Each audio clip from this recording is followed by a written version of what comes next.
Let's talk about everything I read in July. The first book I finished was The Someday Garden. I was actually in a bit of a reading slump when I picked it up, and it did get me out of it. I loved Ashley Poston's beautiful writing and the cozy magical atmosphere of this book. I highlighted so many wise quotes, but as a fan of her books, I am slightly getting tired of like the same formula because this book reminded me a lot of The 7 Year Slip. So, I wish she would switch up things a little bit in the future, maybe. Also, the romance felt a bit rushed, so I ended up caring more about the friendships in this book.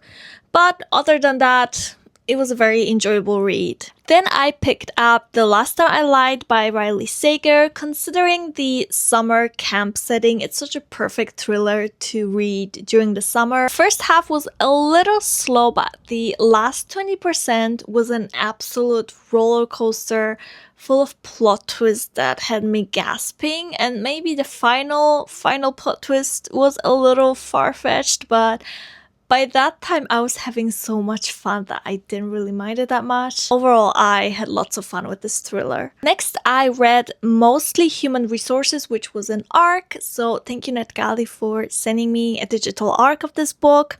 The concept of a company that manages monster hunters was just so unique. And I loved the creepy folklore creatures and the eerie atmosphere. I also ended up liking the subtle romance, even if it was a bit frustrating at first, because for the first half of the book, the leads were like bickering like middle school children, and it was a bit repetitive. Also, the protagonist, she has like zero self-preservation instincts. How she survived everything is beyond me. It was a very fun fantasy horror read with a sprinkle of romance, and I'm definitely looking forward to reading the sequel once it comes out. Finally, I read Emma. It's definitely a very slow book that mainly focuses on everyday village life, and honestly, if it were a contemporary novel, I'd probably be bored to death. But somehow reading about people who lived over 200 years ago never stops being fascinating to me.